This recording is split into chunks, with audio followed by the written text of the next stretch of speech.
What is up, Packers fans? Happy Friday. Welcome into an all-new episode of the Pack-A-Day Podcast. I'm your host, Andy Herman. You can follow me on Twitter at Andy Herman NFL. You can find the podcast at Pack-A-Day Podcast. Thanks so much for being here. Thanks for being you. Thank you for supporting the channel. Appreciate you all a ton. What we're going to be doing today is, I know, going through Packers-Bears grades from this past week.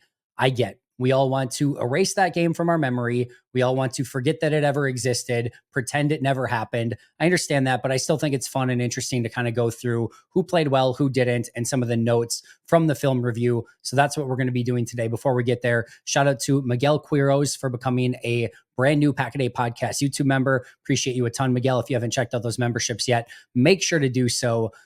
My initial notes from this game, as I was going through and rewatching on the All-22 and grading all the players and doing all of that stuff, my initial my feel throughout all of the tape, my feel as I got done with it is Green Bay had zero right whatsoever losing that game. Just a dumb, stupid game. It's, sometimes we talk about all the time where you go into a game or you finish up a game and you go into the tape and you're thinking, I bet it's not quite as bad as it was, or I bet it was better than, or like maybe the tape doesn't always match what you felt in real time. That happens more often than not. Never as good, never as bad. This one was as stupid as you expected it to be. And what I mean by that is you go and you watch this game and Green Bay, their offense was better than Chicago's defense. Green Bay's defense was better than Chicago's offense. Like Green Bay was very, very clearly the better team. Now, if some random Bears fan is stumbling upon this, or if you're a Packers fan and thinking that this is just some ultimate cope, no, it's almost the exact opposite. It almost takes you off even more that Chicago was awful as expected. They had a little bit of heart and some energy and a big punt return for a touchdown, but they were bad. They looked like a UFL team for a huge chunk of this game. And like in the fourth quarter, it was like basically just toss plays and wide receiver screens. Even like the second half, just toss play, wide receiver screen, toss play, wide receiver screen. Wasn't even a real offense, like barely a real defense. Green Bay had zero right losing that game. And you looked at it and there were a lot of really good grades in this game. A lot of players individually had good games. It was as you expected. Guys on Green Bay were outplaying players on Chicago. And yet they could not come away with a win to save their lives in that game. Now, again, I don't know how much Green Bay really cared. The other thing that I will say is this was a situation, we're not talking a Seattle Seahawks 2014 NFC Championship game here where Green Bay had like 40 things go wrong in order to lose that game or something like that. There were a handful of things in this game that went against Green Bay that really just changed the outcome of this game. If this would have been a straight up game, meaning take all of Chicago's turnovers away, take all of Green Bay's turnovers away, take away a crazy punt return for a touchdown, like Green Bay wins this by 10, easy. Chicago's offense was not good at all. And Green Bay had the ability to put up points on offense. It should not have been close, much less there was 0% chance that Chicago would have won this game. Yet here we are. Like I said, it was as stupid as you would have expected it to be. Those plays in this particular game, the punt return for the touchdown, tip your cap to Chicago, cool design, copied and pasted from the Johnny Knox play from 13 years ago, whatever it was. Well executed, well designed. Hang with it. Tip your cap. Do whatever you need to do. Kudos to you, Chicago. You got one over on Green Bay on that one. I'm not really holding anything against Packers special teams too much on that one. It's a great, well-executed play. Kudos to Chicago. But that was a huge play in the game. I thought there were a couple plays early from Jordan Love where there were players open down the field, needed to maybe extend it a little bit, or maybe just had a little bit better vision down the field. Just couldn't find it. A little bit off rhythm with him and Christian Watson on a play that they couldn't connect early in the game. Just some misses early. Then the Jaden Reed fumble was a massive turning point. Jordan Love's injury left you in a sort of bizarro situation in the game. Malik Willis with a huge fumble on the sack that the defender came basically untouched. Tucker Kraft gave it a cursory little like patty cake and then went out in his route. Guy came untouched after that.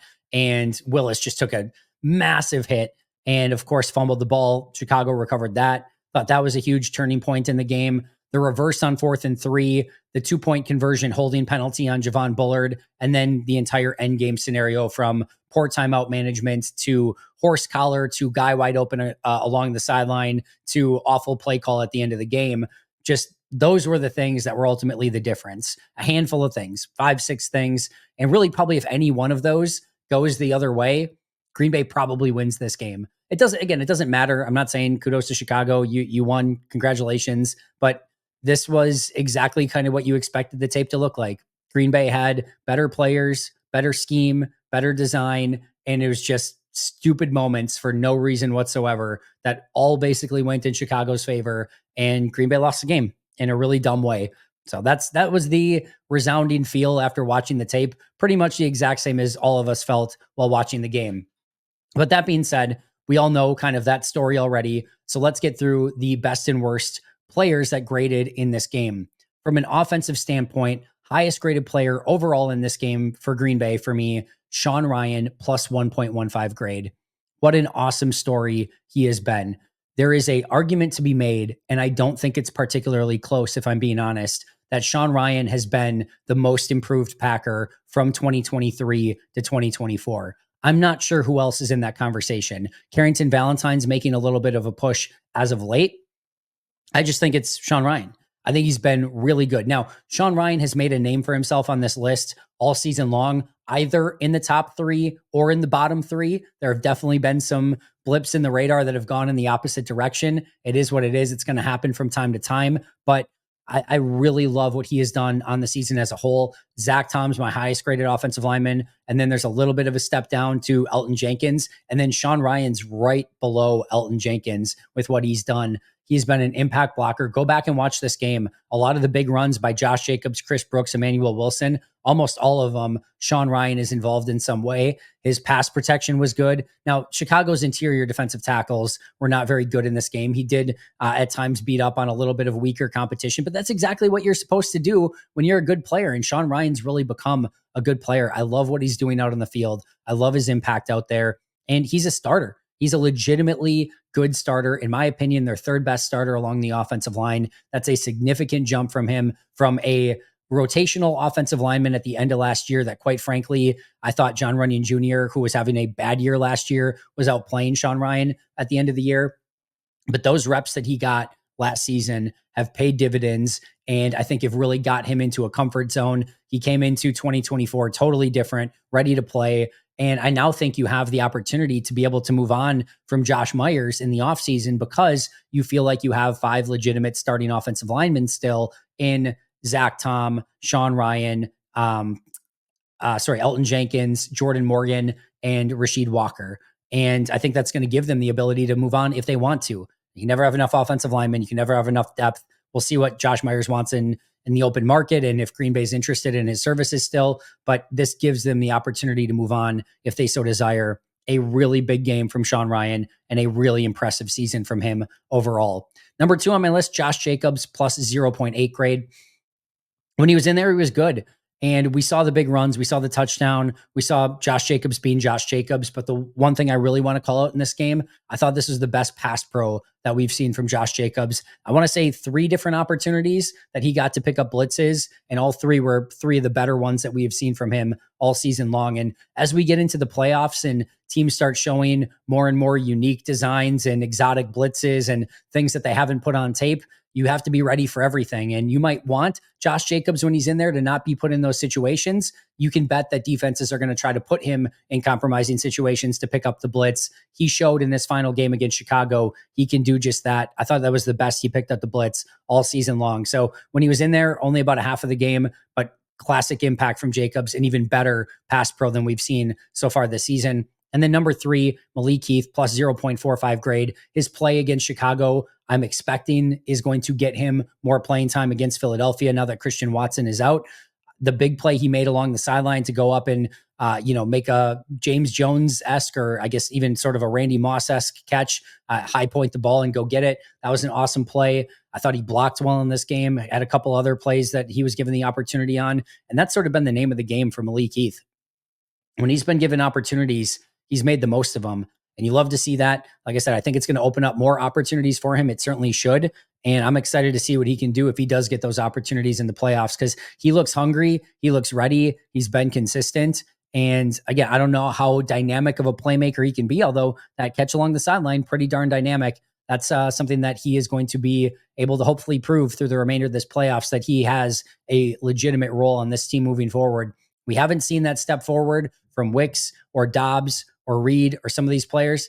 We've seen a little bit of a step as of late from Malik Heath. Maybe he can make the most of it come the postseason.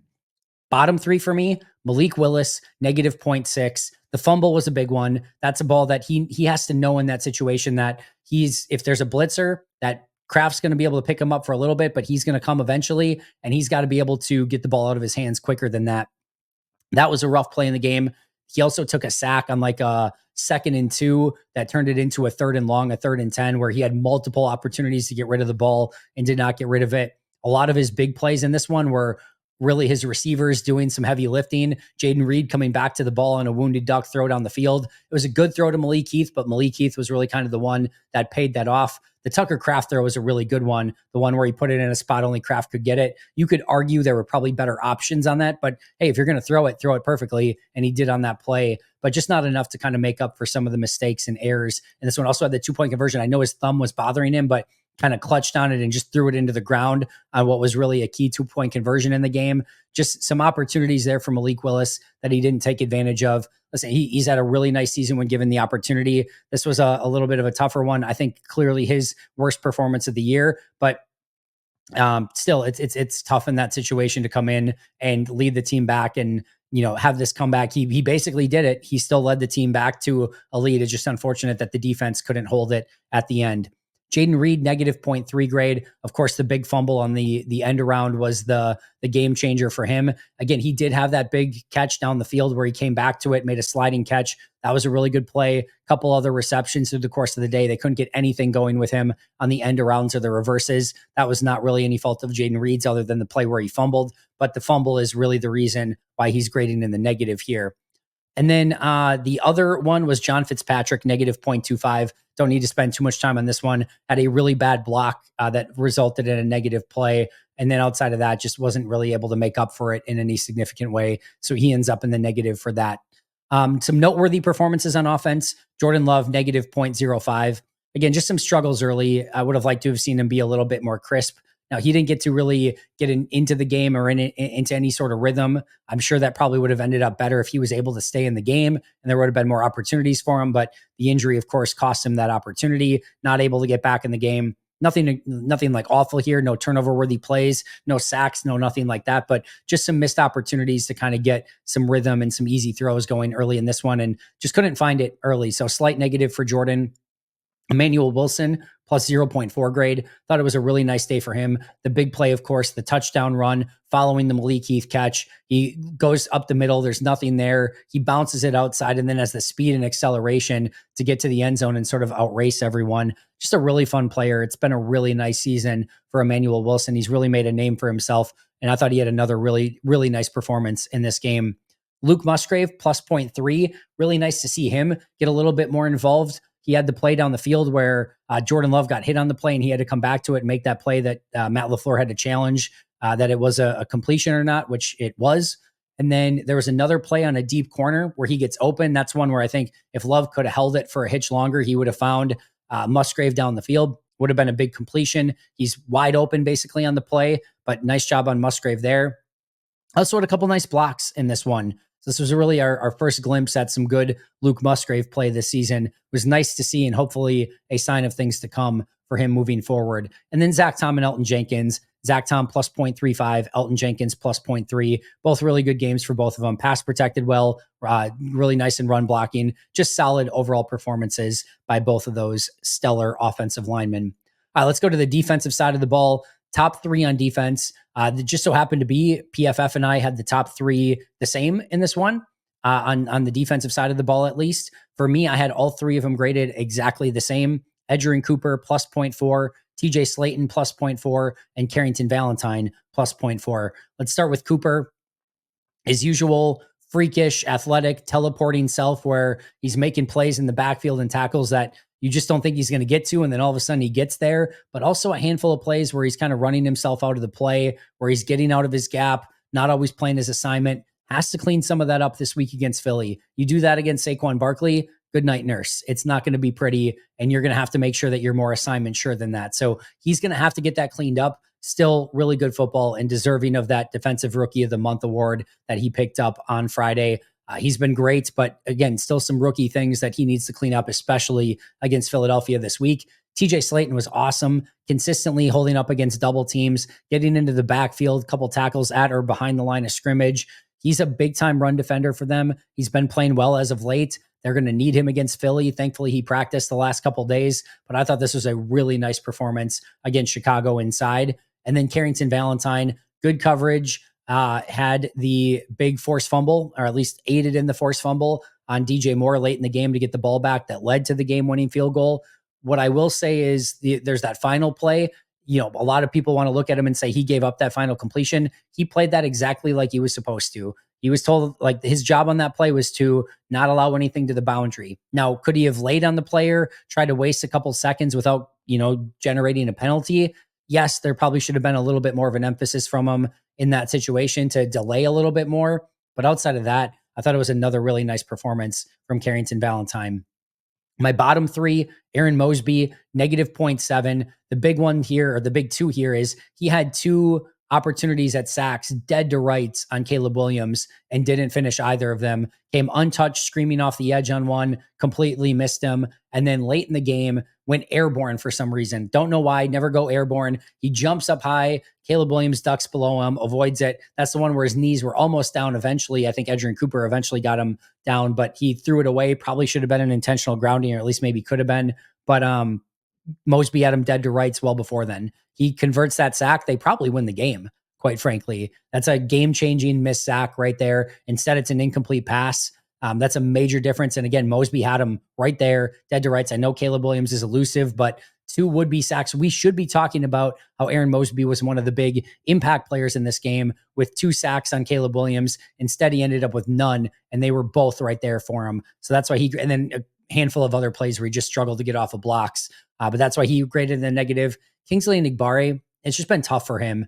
Had a really nice spin move in the end of the game to get free and there for a pressure. Unfortunately, in that situation, Caleb Williams just got the ball out of his hands really quick. But outside of that, just really struggled to get off of blocks and was moved off his spot as a run defender on too many different occasions. Been a bit of a tough stretch here for Enagbare as of late, but this is another negative performance from him. And then Javon Bullard, I know there's a lot of angst and frustration. I actually still think Javon Bullard's playing some pretty good ball. And it's just a testament to him, actually, because he did have 2 really bad plays in this game. The DJ Moore touchdown, he took an awful angle. Like, that can't be a touchdown. Javon Bullard's got to find a way to take that good angle to get him to the ground and not allow that touchdown. That's a big negative. And then had the holding on the 2-point conversion, another big negative. But outside of that, the fact that PFF had him as a positive, even besides those 2 plays, and the fact that he was only a negative 0.25 actually should tell you how well he played outside of those 2 plays. So 2 really big hiccups, 2 of the worst plays on defense probably in the game, but outside of that, actually played pretty darn well. A couple big wide receiver screens that he was on top of, immediately tackled well outside of the poor angle on the 1 touchdown to DJ Moore. So there's actually some really good stuff on tape from Javon Bullard, but 2 really tough plays for him. Some other noteworthy performances, LVN plus 0.35. There was a couple plays where he got off of blocks, but unfortunately, Caleb Williams again was able to get rid of the ball quickly in those scenarios. And then really good run defense from LVN in this one. So that was encouraging to see. Kitano Ladapo was this close to being right in that conversation. I mean, he was 0.05 off from the other 3 that graded as the highest, but he had a really nice day. As Justice Mosqueda mentioned on Monday, like, his communication out there really stood out. He was constantly communicating with teammates, knew where to be, was super steady, tackled well, really impressive kind of first introduction to Kitano Ladapo. I know he played a little bit, very, very minimal amount prior to this game, but I think this was our real first introduction to Oladapo, and it was really good. It was really exciting to see him play that well. And then Xavier McKinney, plus 0.3, interception, but he did fumble it. The ball did get thrown right to him, but I thought overall solid in coverage, solid in run defending, good tackling, kind of consistent Xavier McKinney type game. So he had a plus 0.3 in this one. Just to recap it, top 3 on offense: Sean Rhyan, Josh Jacobs, Malik Heath. Bottom 3, Malik Willis, Jaden Reed, and John Fitzpatrick. Top 3 on defense: Edge Cooper, TJ Slayton, and Carrington Valentine. And bottom 3, Aaron Mosby, Kingsley Enagbare, and Javon Bullard. That is going to do it for me today. Again, thank you so much for being here. Shout out to our All-Pro and Hall of Fame members: Most Hated Minnesotan, PJ Wynn, Brandon Paletta, John Wild, Jennifer Wright, Boom Handle, Donald Lee, Lori Lord, Baby QB, David McCluskey, Donald Decker, Alex Swang, Ronaldo Espinoza, Peter Rataka, Jay Zimmerman, B. Brown, Puerto Rican Packer, Dan Gassford, Step Keat, Love and Football, Dylan Pat Scott, Bobby Santoro, SoCal Pack, Allison Tuckwab, Chris Rager, Izzy Roberts, and Ian Ewing. I will see you guys all soon, but until next time, and as always, go Pack Go.